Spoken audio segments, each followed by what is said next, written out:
नमस्ते बच्चों, कैसे हैं आप लोग। बेटा आज की वीडियो में हम पढ़ने वाले हैं कविता यह दंत त्वरित मुस्कान। इस कविता के जो रचयिता हैं वो हैं नागार्जुन जी। तो अपनी कविता को पढ़ने से पहले हम कविता के जो रचयिता हैं उनके विषय में कुछ जान लेते हैं। तो नागार्जुन जी के विषय में जानते हैं। नागार्जुन जी का जन्म सन 1911 में यानी कि 1911 में बिहार के दरभंगा जिले में एक स्थान है सतलखा गांव में हुआ था। डेट कौन सी थी? सन 1911 1911।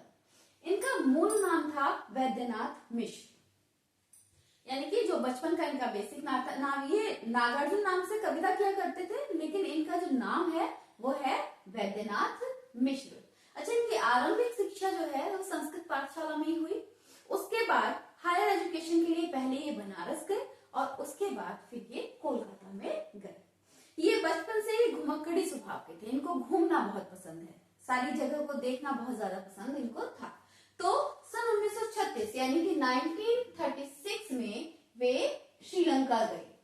और जब वो श्रीलंका गए, श्रीलंका में बौद्ध धर्म का काफी ज्यादा प्रचार होता है, तो वहां जाकर ये बौद्ध धर्म में दीक्षित हो गए, यानी कि इन्होंने बौद्ध धर्म को ग्रहण कर लिया।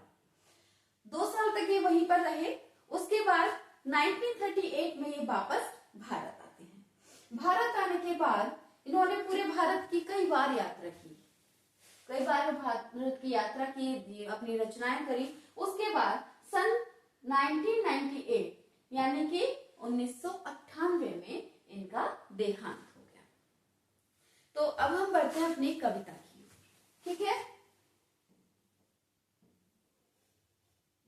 हाँ, पहले इनकी रचनाएं और हम इनके रचनाओं के विषय में भी बात कर लेते हैं। जो नागार्जुन जी हैं उनकी सारी रचनाएं एक पुस्तक में एक पुस्तक है जिसका नाम है नागार्जुन रचनावली। नागार्जुन रचनावली में इनकी सारी रचनाएं संकलित हैं। बहुत सारी रचनाएं इन्होंने की हैं। तो जैसे युगधारा, सतरंगे पंखों वाली, हजार हजार बाहों वाली, तुमने कहा था, पुरानी जूतियों का कोरस, आखिर ऐसा क्या कह दिया मैंने, मैं मिलिट्री का बूढ़ा घोड़ा। तो ये बहुत सारी इनकी रचनाएं हैं, ठीक है। चलिए अब हम पढ़ते हैं अपनी कविता। यह दंत त्वरित मुस्कान, यह दांत दिखा देने वाली मुस्कान। कविता का विषय क्या है? एक छोटे से शिशु की मुस्कान। जब वो मुस्कुराता है और खिलखिला के हंसता है तो उसके जो दांत दिखाई देते हैं वो बहुत ही सुंदर लगता है, बहुत ही मनोरम दृश्य होता है। वैसे पत्थर दिल भी उसको देख ले तो वो पिघल जाए। उसी मुस्कान का वर्णन करते हुए यहाँ पर कवि ये कविता कह रहे हैं। कविता को जानने से पहले अगर हम इसका प्रसंग जानेंगे, इसकी पृष्ठभूमि जानेंगे, तो इसको जानना ज्यादा आसान हो जाता है। क्योंकि कवि एक घुमक्कड़ी स्वभाव के थे, हम इसे जानते ही हैं। तो वो बाहर घूमते रहते थे। तो जब ये घर से बाहर गए उस समय इनका शिशु जो था, इनका बेटा जो था वो बहुत छोटा था। और जब ये बाहर जाते हैं उसके काफी समय बाद जब वो वापस आते हैं तो वो थोड़ा बड़ा हो चुका है, लेकिन वो अपने पिता को नहीं जानता है, पिता से अनजान है और थोड़ा छोटा, जैसे कि लगभग 1 साल का शिशु या 1 साल से भी थोड़ा कम, 8-9 महीने का शिशु, इतना बड़ा वो बच्चा है। अब उस बच्चे को देखकर इनके मन में जो भाव जागते हैं, अचानक से जो कोमलता जागती है, उसका वर्णन करते हुए यहाँ पर उन्होंने कविता लिखी। तो कविता है, तुम्हारी यह दंत त्वरित मुस्कान मृतक में भी डाल देगी जान।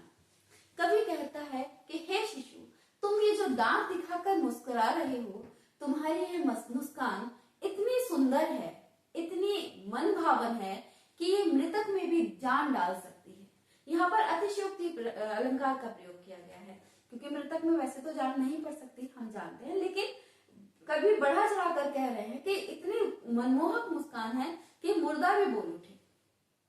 यहाँ पर हम इन दोनों लाइनों में पहले शब्दार्थ समझ लेते हैं। दंत त्वरित, दंत मीन्स होता है दांत, ठीक है। दंत मीन्स दांत, उरित मानी दिखाने वाली। तो मुस्कान कैसी है? जब वो मुस्कुराता है तो दांत दिखाई देते हैं, ठीक है।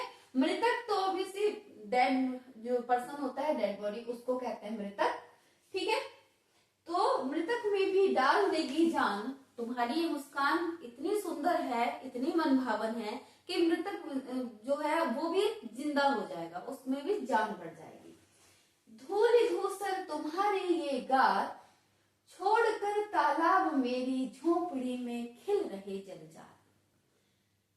तुम्हारा ये जो शरीर है ये धूल से सना हुआ भी इतना सुंदर लगता है, इतना कोमल लगता है, ऐसा लग रहा है कि मानो कमल उस तालाब को छोड़कर मेरी झोपड़ी में आकर खिल गया है। पहले शब्दार्थ समझते हैं। धूलि धूसर यानी कि धूल से सना हुआ, ठीक है। धूलि मानी धूल, मिट्टी, धूसर यानी कि सना हुआ।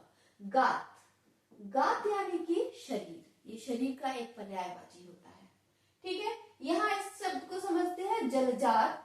जलजात बेटा कमल का एक पर्यायवाची है, ठीक है। जल जात, जल में उत्पन्न होने वाला कमल, ठीक है। अब यहाँ पर कवि कह रहा है कि हे बच्चे, हे शिशु, तुम्हारा ये धूल से सना हुआ शरीर भी इतना सुंदर, इतना कोमल लग रहा है, मुझे ऐसा लग रहा है जैसे कि कमल तालाब को छोड़कर मेरी झोपड़ी में आकर खिल गया है। बेटा छोटे बच्चे हर तरह से सुंदर ही लगते हैं, चाहे वो मिट्टी में खेले, मिट्टी में खेलते हुए गंदे हो जाते हैं, फिर भी वो बहुत ही प्यारे लगते हैं। परस पाकर तुम्हारा ही प्राण, पिघल कर जल बन गया होगा कठिन पाषाण। अब यहाँ पर भी कवि कह रहा परस जो शब्द है, परस का अर्थ यहाँ पर है स्पर्श। ये परस तद्भव शब्द है, यानी कि स्पर्श से बना हुआ शब्द, ठीक है। स्पर्श मानी होता है छूना। परस पाकर, तुम्हारे छुअन को पाकर, तुम्हारे स्पर्श को पाकर ही हे प्राण, हे प्राण प्रिय, हे प्यारे शिशु, जरूर तुम्हारे स्पर्श को पाकर ही पिघलकर जल बन गया होगा कठिन पाषाण। जो कठिन पाषाण, जो पत्थर भी जो है वो पिघलकर जल बन गया होगा। शायद तालाब में भी पानी ना रहा हो, वह भी क्या कवि कह रहा है कि तुम्हारा स्पर्श ही इतना कोमल है कि शायद पत्थर से ही पिघलकर वहां पर पानी बन गया होगा, ठीक है। यहाँ पर भी अतिशयोक्ति अलंकार है कि बच्चे के, शिशु की जो मुस्कान है वो इतनी सुंदर है, इतनी मनभावन है कि पत्थर दिल को भी पिघला सकती है। तो अब आगे बढ़ते हैं, नेक्स्ट पेज। छू गया तुमसे कि झरने लग पड़े शेफालिका के फूल। शेफालिका एक बेल होती है, एक्चुअली मैंने भी नहीं देखी कैसी होती है, बट अगर बेल है और फूलों वाली है तो बहुत सुंदर ही होगी, है ना। कभी सर्च करेंगे तो देखेंगे फिलहाल मुझे पता नहीं होती कैसी है, ठीक है। छू गया तुमसे कि झरने लग पड़े शेफालिका के फूल। कवि कह रहा है कि जैसे मैंने तुम्हारा स्पर्श किया, मेरे मन के अंदर एक अचानक ऐसा परिवर्तन हुआ, इतनी कोमलता आई, ऐसा लगने लगा मानो मैं एक बेल बन गया हूँ, शेफालिका की बेल, और मेरे मुझसे फूल झड़ने लगे हैं, ठीक है। बांस था कि बबूल, कवि कह रहा है कि मेरी प्रकृति तो ऐसी नहीं थी, मैं तो इतना कोमल हृदय वाला था ही नहीं, मेरी प्रकृति तो बांस या बबूल जैसी थी। बेटा बांस में फूल नहीं खिलते हैं, एक लंबा सा पेड़ होता है, ठीक है, और बबूल में फूल होते भी हैं, लेकिन फूलों से ज्यादा बहुत ज्यादा कांटे होते हैं, पीले पीले छोटे छोटे से फूल के होते हैं, जो मतलब गिनने लायक नहीं होते, उनको फूल कहेंगे नहीं हम, बहुत सुंदर नहीं होते हैं। तो कवि कह रहा है कि मेरी प्रकृति तो बांस या बबूल जैसी थी, मेरे अंदर ये कोमलता, ये सौंदर्य नहीं था, लेकिन जैसे ही मैंने तुम्हें छुआ, मेरे मन में शेफालिका के फूल जैसे झड़ने लगे। मैं अचानक से, मेरी प्रकृति बदल गई और मुझे ऐसा लगने लगा कि मैं शेफालिका की बेल बन गया हूँ और मुझसे फूल झड़ने लगे हैं। तुम मुझे पाए नहीं पहचान। अभी कभी बच्चे से प्रश्न पूछ रहा है, लेकिन तुमने तो मुझे पहचाना ही नहीं। पहचानने का रीजन क्या है, क्यों नहीं पहचाना भाई? क्योंकि कवि को हमने बताया, कभी प्रवास पर रहते थे, बाहर रहते थे बहुत समय तक, तो लंबे समय से ये अपने बच्चे के पास में नहीं आए थे, तो शिशु इनको जानता नहीं है। तो वो कह रहा है तुम मुझे पाए नहीं पहचान, देखते ही रहोगे अनिमेष, ठीक है। अब अनिमेष का अर्थ है बिना पलक झपकाए। तो कवि कह रहा है कि तुम मुझे पहचान नहीं पाए हो। अब बच्चे की प्रकृति का वर्णन इतना सुंदर तरीके से किया गया। जब भी आप छोटे बच्चे को देखें, अगर वो अननोन होता है ना, जानता नहीं है, तब भी देखता रहता है, अनजान इंसान को जानने की कोशिश करता है। तो कवि कह रहा है तुमने मुझे पहचाना नहीं, क्या मुझे ऐसे ही देखते रहोगे? बिना पलक झपकाए, ठीक है, अनिमेष यानी बिना पलक झपकाए। थक गए हो, तो कवि कह रहा है कि इतनी देर तक देखोगे तो थक जाओगे। थक गए हो, आंख लूं मैं फिर क्वेश्चन मार्क लगा हुआ है, क्या मैं अपनी आंखें दूसरी तरफ कर लूं?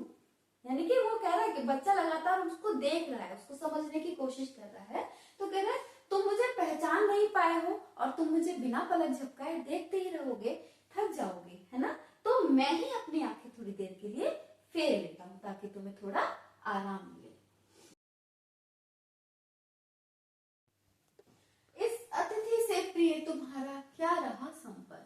कवि कह रहा है कि हे प्रिय, हे प्यारे बच्चे, मैं तो एक अतिथि के समान हूँ, बहुत लंबे समय बाद आया हूँ, तो मुझसे तुम्हारा अभी तक कोई संपर्क नहीं रहा है, यानी कि हम पहले नहीं मिले हैं। हे प्रिय, इस अतिथि से तुम्हारा क्या रहा संपर्क, यानी कि अभी तो तुम्हारा कोई संपर्क हुआ ही नहीं है।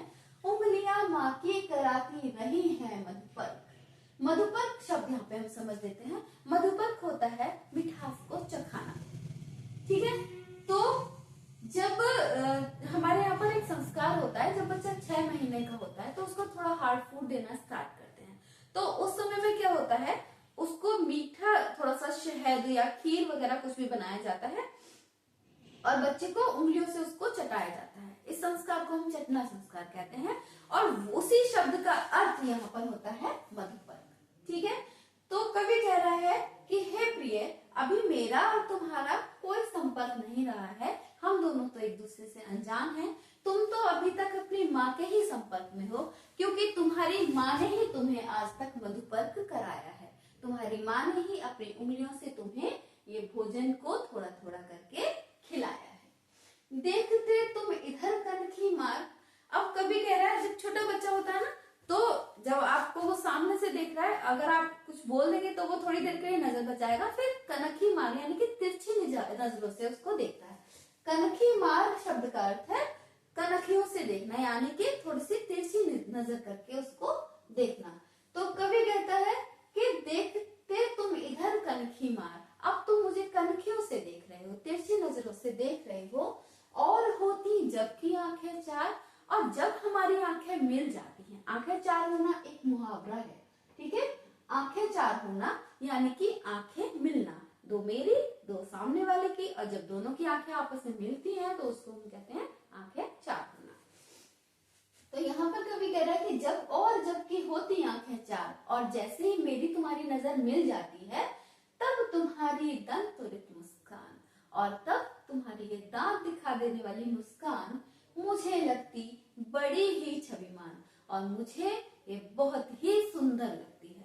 यानी कि पूरी कविता में कवि जो है बच्चे की जो दंतुरित मुस्कान है, बच्चे की बिल्कुल बिना छल कपट वाली जो मुस्कान है, उसका वर्णन कर रहा है। यहाँ पर कवि ने बच्चे का इतना सजीव वर्णन किया है। जब आप किसी भी छोटे बच्चे को देखेंगे ना, छोटे बच्चे के व्यवहार को जब आप देखेंगे तो बिल्कुल ये कविता मूर्तिमान होते हुए आपको प्रतीत होगी। सब कुछ बिल्कुल ऐसा ही होता है, ठीक है। तो आशा है आपको इस कविता की व्याख्या समझ में आई होगी। जल्द ही जो इम्पोर्टेंट क्वेश्चन, क्योंकि बेटा जो आपके पठित पद्यांश क्वेश्चन पेपर में एक पोर्शन आता है, उसमें आपके सिलेबस की किसी भी कविता को रख के वहां से इन बिटवीन क्वेश्चन पूछे जाते हैं। उसमें आपको शब्दार्थ पूछे जा सकते हैं, कौन किससे कह रहा है, या किसी शब्द का पर्टिकुलर क्या यहाँ पर कौन सा अलंकार है, इस तरह के प्रश्न पूछे जाते हैं। तो इस कविता से रिलेटेड प्रश्न अगले वीडियो में लेकर आएंगे।